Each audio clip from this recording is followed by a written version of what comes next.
Hello friends, ನಮಸ್ಕಾರ. ತೊಗರಿಕಾಳು ಹುಳಿನ ಮಾಡೋದು ಹೇಗೆ ಅಂತ ನೋಡೋಣ. ನಾನು ಮಾಡಿರೋ ಈ ರೆಸಿಪಿ ನಿಮ್ಗೆ ಇಷ್ಟ ಆದರೆ ಲೈಕ್ ಮಾಡಿ, ಕಮೆಂಟ್ ಮಾಡಿ, ಸಬ್ಸ್ಕ್ರೈಬ್ ಮಾಡಿ. ಮೊದಲಿಗೆ ಮಿಕ್ಸಿ ಜಾರ್ಗೆ ತೆಂಗಿನಕಾಯಿ, ಸ್ವಲ್ಪ ಹುಣಸೆ ಹಣ್ಣು, ಟೊಮೆಟೊನ ಹಾಕೊಂಡು ರುಬ್ಕೊಳ್ಳೋಣ.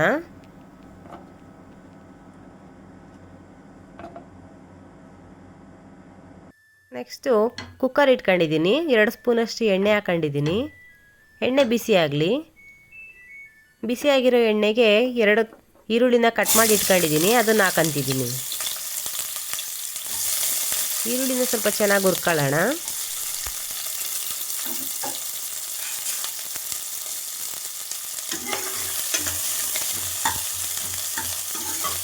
ಚೆನ್ನಾಗಿ ಹುರಿದಿರುವಂಥ ಈರುಳ್ಳಿಗೆ ಬಿಡಿಸಿ ತೊಳೆದಿಟ್ಕೊಂಡಿರೋವಂಥ ತೊಗರಿಕಾಳನ್ನ ಹಾಕಂತಿದ್ದೀನಿ. ತೊಗರಿಕಾಳನ್ನ ಸೇರಿಸ್ಕೊಂಡು ಸ್ವಲ್ಪ ಚೆನ್ನಾಗಿ ಹುರ್ಕೊಳ್ಳೋಣ. ಈ ಟೈಮಲ್ಲೇ ನಾನು ತರಕಾರಿ ಕಟ್ ಮಾಡಿ ತೊಳೆದಿಟ್ಕೊಂಡಿದ್ದೀನಿ, ಅದನ್ನು ಹಾಕಂತಿದ್ದೀನಿ.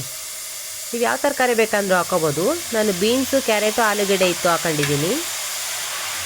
ತರಕಾರಿ ಹಾಕಿದ್ಮೇಲೆ ಸ್ವಲ್ಪ ಹೊತ್ತು ಹುರ್ಕೊಳ್ಳೋಣ.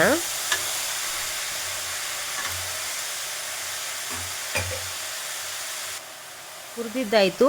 ಈ ಟೈಮಲ್ಲಿ ರುಬ್ಬಿಟ್ಕೊಂಡಿರೋಂಥ ಮಸಾಲೆನ ಹಾಕಂತಿದ್ದೀನಿ. ನಮಗೆ ಸಾಂಬಾರಿಗೆ ಎಷ್ಟು ನೀರು ಬೇಕೋ ಅಷ್ಟನ್ನು ಹಾಕಂತಿದ್ದೀನಿ. ಇದಕ್ಕೆ ಈ ಟೈಮಲ್ಲಿ ಸಾಂಬಾರು ಪುಡಿನ ಹಾಕಂತಿದ್ದೀನಿ. ಹಸಿಮೆಣಸಿನ್ಕಾಯಿ ಪುಡಿ, ಧನಿಯಾ ಪುಡಿ, ಅರಿಶಿನ 3 ಮಿಕ್ಸ್ ಆಗಿರುವಂಥ ಪುಡಿನ ಹಾಕಂತಿದ್ದೀನಿ. ರುಚಿಗೆ ತಕ್ಕಷ್ಟು ಉಪ್ಪು ಹಾಕಂತಿದ್ದೀನಿ.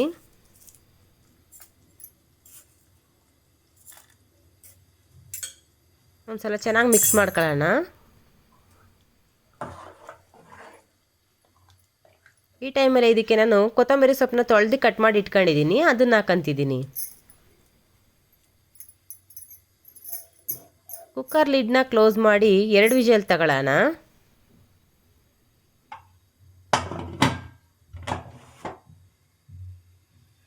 ನೋಡಿ, ರುಚಿಯಾದ ತೊಗರಿಕಾಳು ಹುಳಿ ಸಾಂಬಾರು ರೆಡಿ ಆಯಿತು. ನಾನು ಮಾಡಿರೋ ಈ ರೆಸಿಪಿ ನಿಮ್ಗೆ ಇಷ್ಟ ಆದರೆ ಲೈಕ್ ಮಾಡಿ, ಕಮೆಂಟ್ ಮಾಡಿ, ಸಬ್ಸ್ಕ್ರೈಬ್ ಮಾಡಿ, ಸಪೋರ್ಟ್ ಮಾಡಿ. Thank you.